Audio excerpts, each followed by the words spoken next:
Assalamualaikum warahmatullahi wabarakatuh. Apa kabar sobat-sobat semuanya? Oke, mari kita lanjutkan saja ceritanya. Bab 867 sampai bab 868.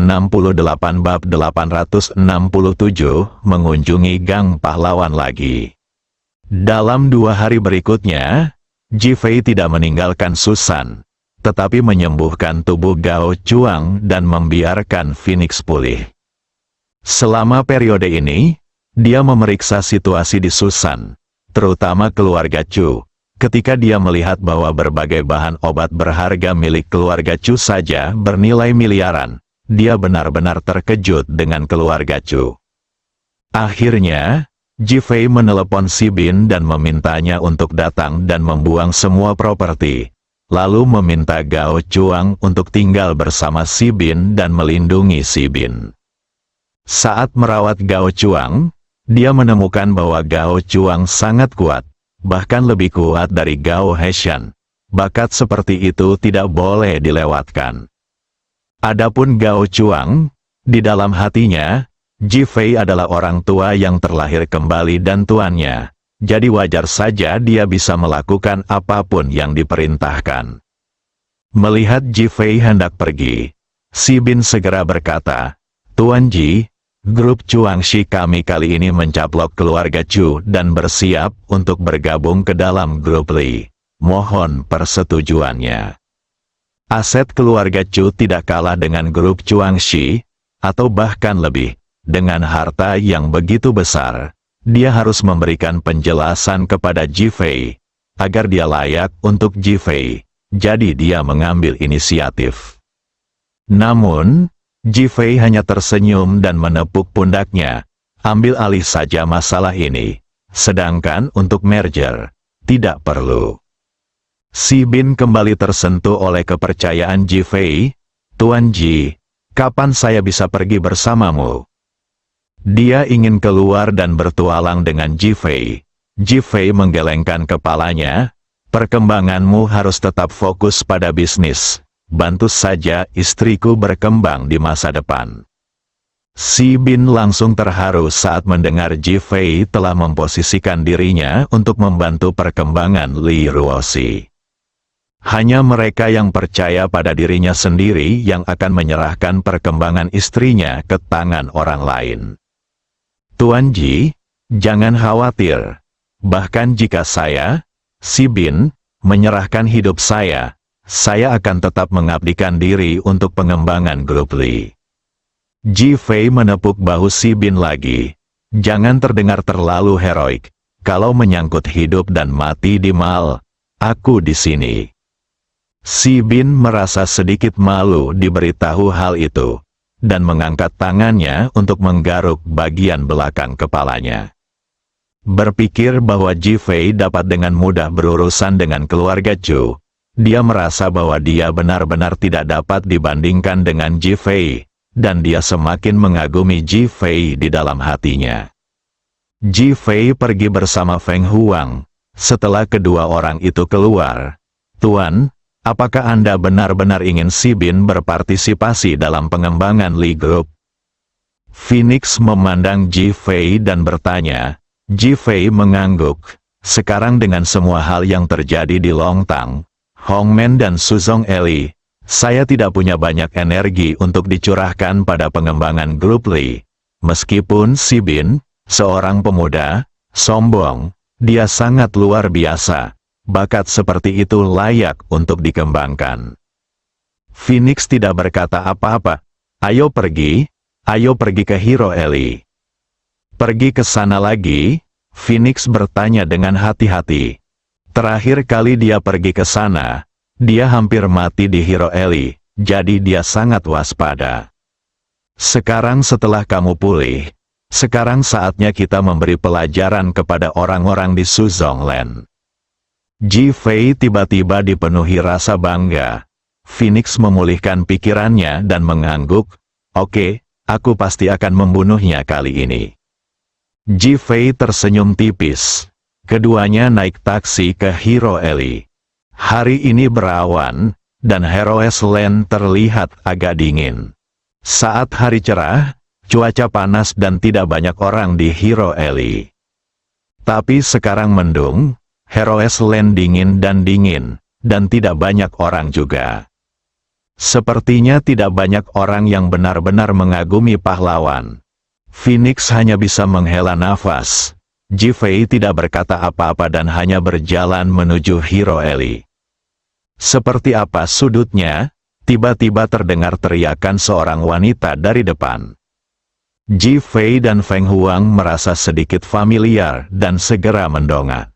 Tang Ziyan sedang membuat pose tangan gunting, memegang kepala pahlawan, menyandarkan kepalanya di wajah pahlawan, sangat mabuk dan menunggu untuk difoto.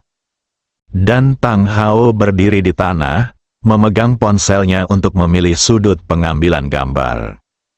Ketika Feng Huang melihat kedua orang itu, dia menunjukkan kemarahan di wajahnya, terutama karena Tang Ziyan mengkhianati Ji-Fei di depan keluarga Chu. Lupakan, mereka hanya orang biasa. Di mata Ji-Fei, orang-orang ini adalah badut. Dia terlalu malas untuk memperhatikan orang-orang seperti itu, dan dia bahkan kurang mau berurusan dengan mereka. Saat kedua orang itu hendak pergi, Tang Ziyan juga melihat kedua orang itu, wajah mereka menjadi pucat.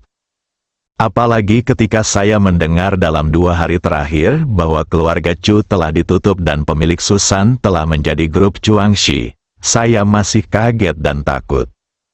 Sekarang saya melihat Ji-Fei, saya semakin takut dan gugup. Tang Hao tidak mengerti alasannya. Ketika dia melihat ekspresi Tang Ziyan berubah menjadi jelek, dia bertanya, "Ziyan, ada apa denganmu?" Tang Ziyan melompat ke tanah dan berkata dengan tergesa-gesa, "Tidak perlu syuting lagi. Ayo cepat pergi." Dia masih melihat Ji-Fei dan Feng Huang di belakang Tang Hao. Tang Hao merasakan ada yang tidak beres. Dia berbalik dan melihat bahwa itu adalah Ji-Fei dan Feng Huang. Dia juga ketakutan, dengan ekspresi ngeri dan marah di wajahnya, dan akhirnya pergi dengan cepat. Ji-Fei dan Feng Huang sama sekali tidak peduli dengan reaksi kedua orang itu. Terlebih lagi, Ji-Fei telah mengatakan bahwa meskipun dia adalah orang kecil, Phoenix tidak mau repot-repot memperhatikannya. Kedua orang itu terus berjalan masuk. Jumlah orangnya tidak banyak, sesekali Anda bisa bertemu dengan beberapa orang. Saat mereka berdua mendekati hutan osmanthus beraroma harum tempat mereka diserang terakhir kali, suara seorang gadis kecil tiba-tiba terdengar, "Saudaraku, apakah kamu ingin memberikan buket bunga kepada pacarmu?" Suaranya yang lembut dan lembut sangat lucu. Phoenix kaget saat mendengar ini, lalu wajahnya memerah. Ada sedikit harapan wanita di matanya. Meskipun dia mengganti kembali pakaian dan celana kulitnya, dan mendapatkan kembali sikap dinginnya, dia telah bersama Ji-Fei akhir-akhir ini dan terbiasa dengan perhatian dan pelukan Ji-Fei. Ji-Fei menunduk untuk melihat gadis kecil penjual bunga, dan tiba-tiba sudut mulutnya melengkung. Dengan senyuman tipis di wajahnya, "Apakah kamu menjamin kualitas bungamu?" "Tentu saja dijamin, kami akan menggantinya jika palsu." Puff, Phoenix merasa geli. Mengapa ada bunga palsu? Setelah mengatakan itu, dia mengangkat tangannya untuk menyentuh osmanthus beraroma manis. Gadis kecil itu telah mengangkat osmanthus beraroma manis ke arah kedua orang itu. Saat Feng Huang hendak mengambilnya, osmanthus beraroma manis di tangan gadis kecil itu tiba-tiba bergetar, dan kepulan asap putih muncul di depan kedua orang itu. Phoenix ingin melawan, tapi sudah dipeluk oleh Ji-Fei, dan mereka terjatuh bersama. Ada tatapan rumit di mata gadis kecil itu, dan dia akhirnya melihat ke dalam hutan osmanthus yang harum dan bersiul. Suara mendesing, serangkaian suara pendaratan terdengar, dan lebih dari 20 pembunuh muncul dengan busur 3 manik di tangan mereka. Pemimpinnya adalah seorang pria bertopeng kepala babi. Saya tidak tahu apakah itu karena babi Su, tetapi seluruh tubuhnya bulat dan sangat gemuk, tetapi seluruh tubuhnya memancarkan niat membunuh yang kuat. Setelah pria itu muncul, orang lain di dekatnya membungkuk dan berkata, "Halo, Tuan Suzu." Suzu mengangguk dan memandang gadis kecil itu. "Apakah kamu yakin kamu diracun?" Gadis kecil itu memberi isyarat oke, dan Suzu segera tertawa terbahak-bahak. Jifei tidak akan pernah membayangkan bahwa dia akan mati seperti ini. Bab 868 Kematian Su. Babi. Ekspresi gadis kecil itu tiba-tiba berubah. "Bukankah kamu bilang kamu akan menangkapnya dulu dan tidak membunuhnya?" "Tidak membunuh?" Suzu bertanya dengan marah. "Itulah yang kamu katakan," gadis kecil itu berkata dengan tegas. Mendengus, Jifei membunuh anjing Su, tikus Su, ular Su, dan hampir semua sapi Su. Jika kita tidak membunuh orang seperti itu, bagaimana kita masih bisa memelihara mereka? "Tidak, kamu bilang jangan membunuhnya. Jadi aku membantumu memikat Jifei," kata gadis kecil itu dengan marah. Cahaya dingin melintas di mata Suzu. "Longkeer, apakah kamu sudah mengkhianati Suzong Eli?" Suzu memandang gadis kecil itu dan bertanya dengan tegas. Ekspresi gadis kecil itu berubah, dan dia sangat ingin mengubah pinggangnya kembali ke tampilan aslinya. Hasil bang, Suzu langsung menyayat bagian belakang leher Longkeer dengan telapak tangannya. Longkeer merasakan nafasnya tersendat dan tubuhnya terjatuh ke belakang dengan lemas. Satu-satunya kesadaran yang tersisa berkata, "Jifei, maafkan aku menyakitimu." Berdebar, Longkir jatuh ke tanah. Suzu menatap wajah Longkir. "Pengkhianat, tunggu saja untuk kembali dan terima hukumannya." Setelah Suzu selesai berbicara, dia melihat ke arah anak buahnya. "Tembak saja kedua orang ini sampai mati, tembak mereka ke sarang lebah." Memikirkan rekan-rekannya yang terbunuh, Suzu tidak ragu-ragu sejenak dan segera memberi perintah. Dan dia sendiri mengambil panah 3 manik, mengarahkannya ke Jifei dan Feng Huang di tanah, dan menjadi orang pertama yang menarik pelatuknya. Orang lain tidak ragu-ragu, mereka juga menarik pelatuknya dan menembak ke arah Jifei. Suara mendesing, suara panah 3 manik yang menembus udara terdengar. Senyuman garang muncul di wajah Suzu. Menurutnya, Jifei hendak ditembak ke sarang lebah, dan kemudian meledak dengan ledakan yang sungguh sempurna. Namun suara mendesing, tiba-tiba anak panah yang ditembakkan oleh panah 3 manik dipantulkan kembali ke arah Suzu dan yang lainnya. Suzu dan yang lainnya tertegun sejenak, dan saat mereka hendak menghindar, engah-engah, suara anak panah yang masuk ke tubuh terdengar, dan orang-orang terus terjatuh setelah terkena anak panah, tewas di tempat. Ketika Suzu melihat panah 3 manik menembak ke arahnya, matanya menunjukkan ketakutan.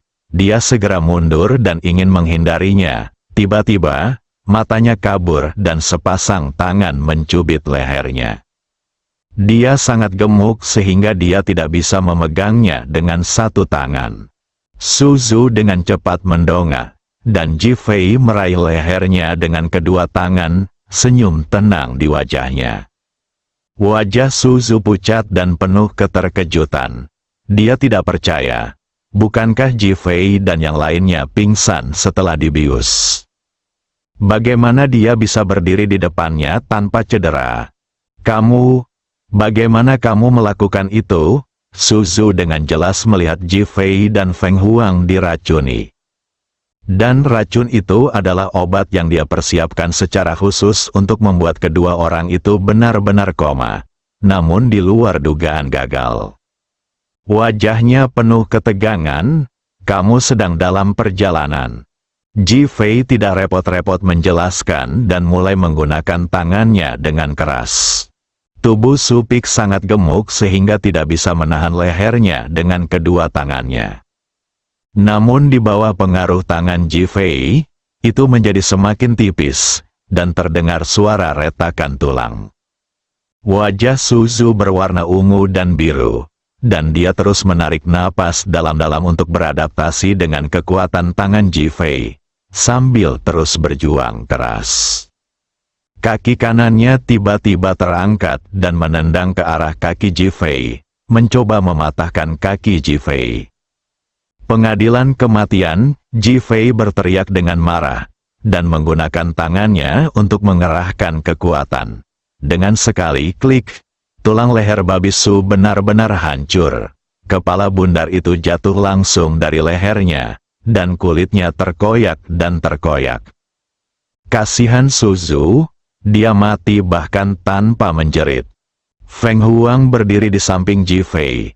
Dia tidak bergerak, bukan karena dia tidak mau, tetapi karena Ji Fei tidak mengizinkannya. Baru saja Long Qir berpura-pura menjadi seorang gadis kecil, Ji Fei bisa mengetahuinya secara sekilas. Phoenix juga menyadarinya, jadi dia bersikap begitu tergila-gila. Saat Long Qir menghilangkan obatnya, keduanya telah mengambil tindakan pencegahan dan bahkan menahan napas dengan erat. "Tuan, kenapa tadi Anda berpura-pura diracun seperti itu?" Phoenix bertanya dengan bingung. Ji Fei memandang Long Qir di tanah.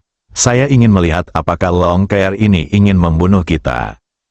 Hati Phoenix bergetar 2 kali, dan dia melihat ke arah Long Qir, memikirkan Long Qir memohon untuk tidak membunuh mereka berdua. Dia sedikit terharu. Namun, dia segera memikirkan tatapan memohon Long Qir. Dia mengkhawatirkan Ji Fei. Bukankah begitu? Sementara Feng Huang berpikir liar, Ji Fei berkata, "Bangunkan Long Qir di sini, dan saya akan pergi ke hutan Osmanthus." "Hati-hati, aku juga," Phoenix berkata dengan cemas. Ji Fei sudah melambaikan tangannya untuk menghentikannya. Ji Fei datang ke hutan Osmanthus yang harum dan melihat seekor sapi Su yang mengenakan topeng kepala banteng berdiri di dalam. Ketika Su Niu melihat Ji Fei, dia segera menghampiri dan berkata dengan hormat, "Tuan Ji, kamu baik-baik saja?" Ji Fei menggelengkan kepalanya dan berkata tidak apa-apa. Alasan kenapa dia datang ke sini adalah karena dia menerima kabar tentang Su Niu. Dia mendengar bahwa Supik akan datang dan ingin membunuhnya, jadi dia sengaja berpura-pura tidak tahu bahwa dia ada di sini. Dan keberadaannya diketahui Suzu, jadi dia bersembunyi di sini untuk membunuh orang. Suzu ingin mengambil semua pujian, jadi dia tidak membiarkan Su Niu datang. Su Niu hanya senang melihat kesuksesannya. Bagi Su Niu, untungnya Ji Fei terbunuh. Dia memiliki 1 orang yang lebih sedikit untuk mengancamnya. Dan apakah Ji Fei membunuh Suzu? Orang yang meremehkannya sudah mati, dan dia sangat bahagia. Jadi apapun yang terjadi, Suzu adalah pemenangnya. Namun melihat Ji Fei datang dengan selamat seperti ini, dia sangat terkejut dan bertanya dengan berpura-pura khawatir. Ji Fei sangat jelas tentang pemikiran Su Niu, tapi dia tidak peduli. Menurutnya, tujuannya adalah untuk menghancurkan Su Zonglen. Siapa lagi yang datang? Su Niu menggelengkan kepalanya. "Sekarang aku tahu Supik ada di sini dan mati seperti ini." Ternyata dia babi yang lemah. Ji Fei bercanda sambil tersenyum. Su Niu tidak berani tertawa, dan berpikir, dia terlalu lemah di depanmu, tetapi di depan orang lain, dia adalah dewa kematian. Anda harus tahu bahwa ini adalah proses seleksi, dan setiap orang telah membunuh harimau dan macan tutul. Dia dengan cepat berkata, "Su Zongxiang sudah tahu bahwa kamu membunuh Susi dan keluarga Chu. Mereka sangat marah dan ingin membunuhmu dengan tegas." Ji Fei mengangkat sudut mulutnya. Sepertinya setiap orang yang ingin membunuhku berusaha sekuat tenaga untuk membunuhku. Mulut Sun Yu bergerak-gerak dan dia tidak menjawab. Oke, tolong bantu saya memperhatikan. Jika ada pergerakan dari orang-orang di Suzong Eli, beritahu saya suka membunuh mereka semua. Ji Fei Yun berkata dengan ringan. Namun, hal ini membuat punggung Sun Yu terasa dingin. Ji Fei berkata bahwa membunuh orang itu semudah makan dan minum. Ji Fei melihat kegugupan Sun Yu.